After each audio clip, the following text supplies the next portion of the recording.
তুই কি জানিস একটা মেয়ে চাইলেই তোকে লাখপতি বানাতে পারে? তা কেমন করে কালুদা? তার জন্য অবশ্যই তোকে আগে কোটিপতি হতে হবে। এবার তোরা সবাই চুপ কর, স্যার আসছে। Good morning sir. কিরে তোরা সবাই কেমন আছিস? স্যার আমরা সবাই সুস্থ সবল ভালোই আছি। এবার আপনি পড়া ধরুন। তা বেশ বেশ পেছি, এবার তুই দাঁড়া। জি স্যার। আচ্ছা তুই বলতো আজকালকার মানুষ দেখতে কেমন?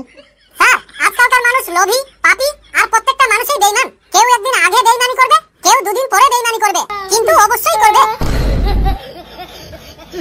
আচ্ছা পেছি, তুই কি গান বলতে পারিস? স্যার আমি একবার আমার বড় দিদিকে গান শুনিয়ে বলেছিলাম, দিদি কেমন লাগলো আমার গান? দিদি বলল, তোর গলা যা সুন্দর, আসলে তোকে টিভিতে গান গাওয়া উচিত। আমি বললাম, আসলে সত্যি কি আমি ভালো গান করি দিদি? তখন দিদি বলল, আমি আসলে বলতে চাইছি তুই টিভিতে গান গাইলে রিমোট দিয়ে চ্যানেল পাল্টানোর সুযোগ পেতাম। এবার তুই একটা কবিতা বলতো। স্যার আমার লেখা কবিতাটা বলি। আচ্ছা ঠিক আছে, তোর লেখা কবিতাটাই বল। ছেলেরা হতে চায় নারী, মুখে রাখে না দাড়ি, কানে পরে দুল, মাথায় লম্বা চুল। আমি ভয়ে মরি হায়, কখন জানি ছেলেরা আবার শাড়ি পরতে চায়। এবার মেয়েরা হতে চায় ছেলে, ওড়না দেয় ফেলে, গায়ে দেয় শার্ট, হতে চায় স্মার্ট। কানে পরে না দুল, মাথায় আউলা চুল।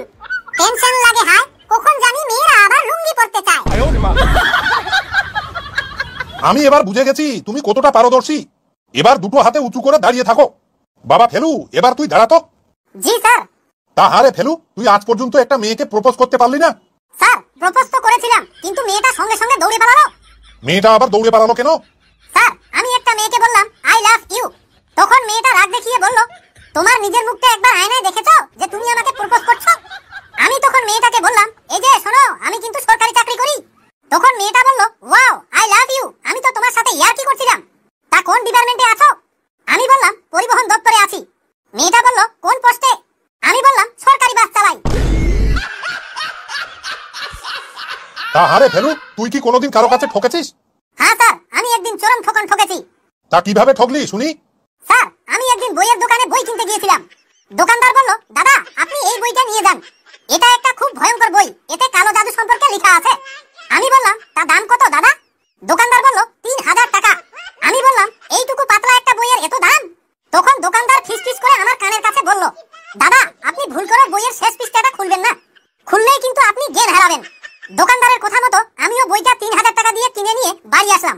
এসেই পুরো বইটাই পড়লাম, কিন্তু শেষ পৃষ্ঠাটা ভয়ে খুললাম না। একদিন আমি সাহস করে বইয়ের শেষ পৃষ্ঠাটা খুললাম, সেই পৃষ্ঠায় লেখা আছে সর্বোচ্চ বিক্রয় মূল্য মাত্র 30 টাকা। স্যার আমি একদিন ঠাট্টা করে হেলিকপ্টারের দাম কত লিখে গুগলে সার্চ করেছিলাম। হ্যাঁ তা তো তুই করবি, তারপর কি হলো? তারপর থেকে আমার জীবন পাল্টে গেল। ইউটিউব, ফেসবুক, টিকটক, ইনস্টাগ্রাম যেখানেই ঢুকছি শুধু বড়লোকি বিজ্ঞাপন। যেমন ধরুন, এই ছুটিতে ঘুরে আসুন বুর্জ খলিফা, আপনার প্রিয় মানুষকে উপহার দিন ডায়মন্ডের নেকলেস, আপনার জন্য অপেক্ষায় মিশরের পিরামিড, অগ্রিম বুকিং করুন আইফোন 16, কানাডায় কিনুন স্বপ্নের বাড়ি, আপনার জন্য চাঁদে 1 বিঘা ভালো জমি আছে। স্যার এইসব দেখে আমার আর সহ্য হলো না। এই বিপদ থেকে উদ্ধার পাওয়ার জন্য গতকাল রাতে সার্চ করেছি ছেঁড়া জুতা সেলাই করার উপায় কি, আর আমার সমস্যার সমাধান হয়ে গেছে।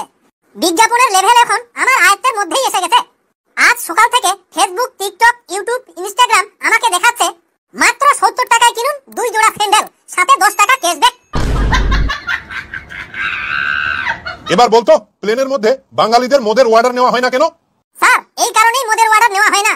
2 প্যাক খাওয়ার পরে ইংরেজরা বলে আই উইল স্লিপিং নাও, জার্মানিরা 2 প্যাক খাওয়ার পরে বলে I use my laptop now, চীনেরা 2 প্যাক খাওয়ার পরে বলে আই লিস্টিং সং নাও, আর বাঙালিরা 2 প্যাক খাওয়ার পরে বলে আমাকে ছেড়ে দাও, এবার শালা আমি প্লেন চালাবো।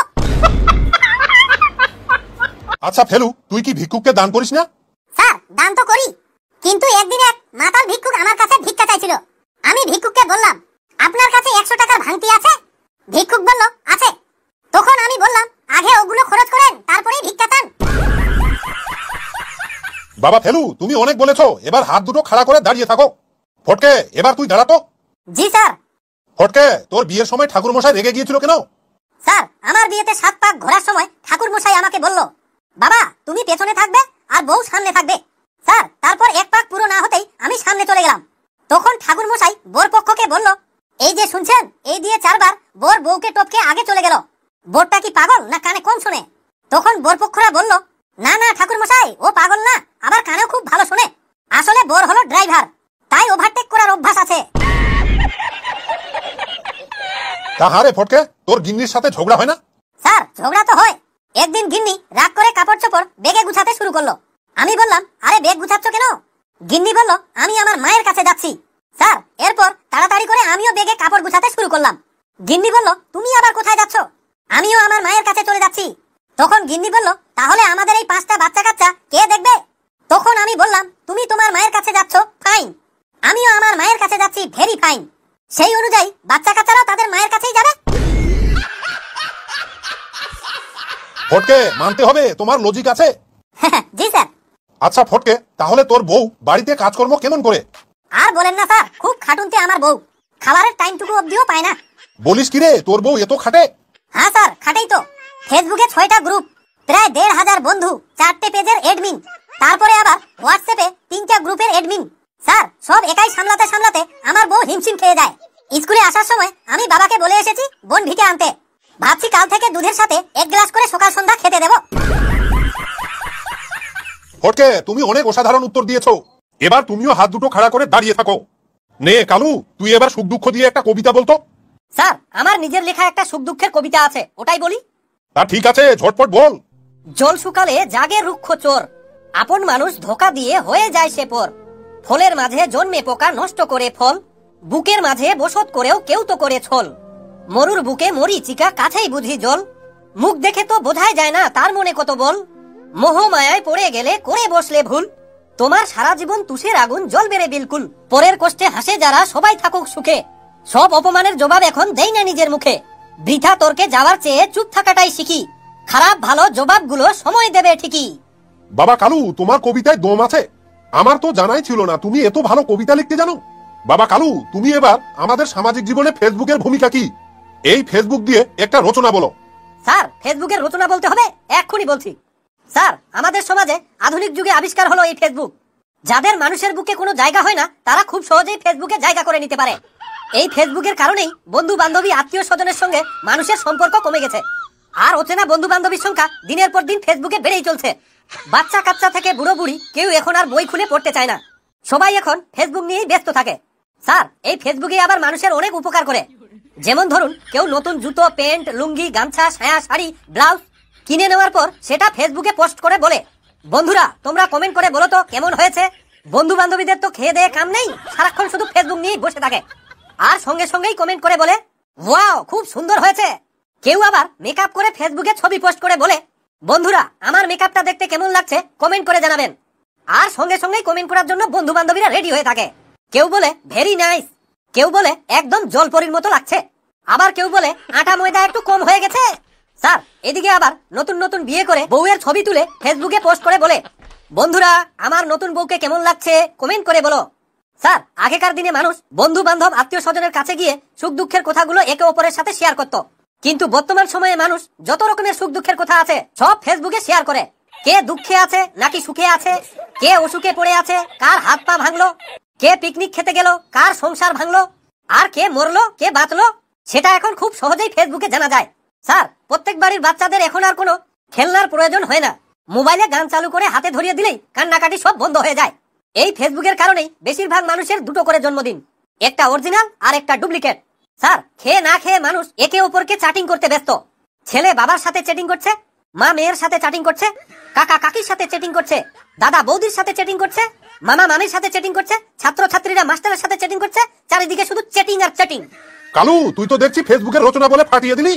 আজকে স্কুল ছুটির পর নান্টুর দোকান থেকে আমার নাম বলে 5 টাকার ঝালমুড়ি কিনে নিবি, আর একটু একটু করে খেতে খেতে বাড়ি যাবি, কেমন? ঠিক আছে স্যার। কালু এবার বলতো, তুই কোনোদিন নিজের উপস্থিত বুদ্ধি খাটিয়ে সমস্যার সমাধান করেছিস? স্যার আমি মনে করি প্রত্যেকটা ছেলের মাথায় উপস্থিত বুদ্ধি না থাকলে বউয়ের বাবার বাড়ি ঘর জামাই হয়ে থাকতে হবে। তা কি বলতে চাইছিস তুই, পরিষ্কার করে বল। স্যার আমি একদিন নেশা করে বাড়ি ঢুকেই দেখি বউ ঝাঁটা হাতে নিয়ে আমার সামনে দাঁড়িয়ে আছে। আমিও সঙ্গে সঙ্গে আমার উপস্থিত বুদ্ধি খাটিয়ে বউকে বললাম, আর কত কাজ করবে তুমি, এবার ঝাঁটাটা আমাকে দাও। এখন রাত 2টো বাজে, তুমি ঘুমাবে না নাকি? নিজের শরীরের দিকে একটু যত্ন নে রে পাগলি। স্যার বিশ্বাস করুন আমার বউয়ের চোখে জল চলে আসলো, আর আমাকে জড়িয়ে ধরে বলল, ওগো তুমি আমাকে এত ভালোবাসো। স্যার আমার মতে আপনিও একবার ট্রাই করে দেখবেন। বাবা কালু, তুই যাই বল না কেন, দেখবি একদিন বিবাহিত ছেলেরাই দেশটাকে বদলাতে পারবে। বলেন কি স্যার, বিবাহিত ছেলেদের বউ থাকা অবস্থায় দেশ তো দূরের কথা, টিভি চ্যানেলটাও বদলাতে পারবে না? স্যার, আমি আসার সময় রাস্তায় দেখলাম এক দোকানদার তার সাইনবোর্ডে লিখে রেখেছেন, যে কোনো গ্রাহক দোকান থেকে জিনিস কেনার সময় একটিও ইংরেজি শব্দ ব্যবহার না করলে আমরা 25% ছাড় দিচ্ছি। লিখাটা পড়া মাত্রই আমি দোকানে গিয়ে বললাম, না থাক স্যার, আপনি তখন রাগ করবেন। ওরে আগে তুই বল দোকানদারকে গিয়ে কি বললি?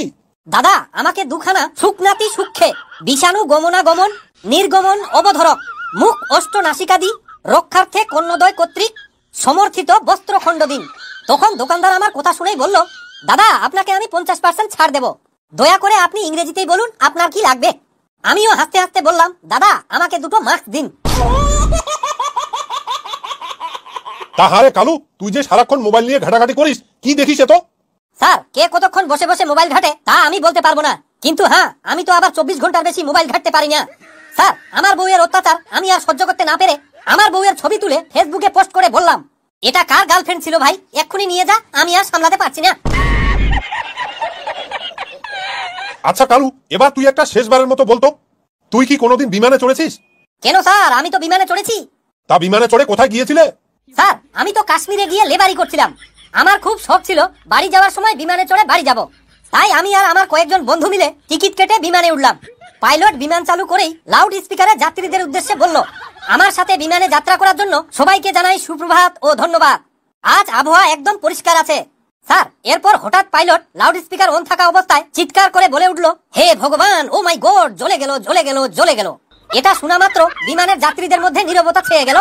কিছুক্ষণ পর পাইলট আবারও যাত্রীদের উদ্দেশ্যে বলল, আমি আপনাদের কাছে ক্ষমা প্রার্থী, একটু আগেই আমার প্যান্টের উপরে 1 কাপ গরম কফি পড়ে গিয়েছিল আর আমার পুরো প্যান্ট ভিজে গেছে, চাইলেই যে কোনো যাত্রী এসে আমার প্যান্ট দেখতে পারেন। স্যার, আমি তখন যাত্রীদের মধ্য থেকে দাঁড়িয়ে জোর গলায় বললাম, পাইলট দাদা আপনি এসে দেখে যান, ভয়ে আমারও প্যান্ট ভিজে গেছে। ঠিক আছে, আমি এখন আসলাম। हे प्रभु हे हरि राम कृष्ण जगन्नाथ प्रेमानंद। বন্ধুরা, আমাদের এই ফেসবুকের রচনা ভিডিওটি কেমন লাগলো অবশ্যই কমেন্ট করে জানাবেন। ভিডিওটি ভালো লাগলে একটা লাইক দিয়ে বন্ধুদের মাঝে বেশি বেশি করে শেয়ার করে দিন। আর হ্যাঁ, চ্যানেলটিকে এক্ষুনি সাবস্ক্রাইব করে রাখুন, কেননা আমরা এইরকম নিত্য নতুন হাসির ভিডিও আপলোড করে থাকি। আবারও দেখা হবে নতুন কোনো হাসির ভিডিওতে। এভাবেই দাবাকে হাসুন আর সুস্থ থাকুন। ধন্যবাদ।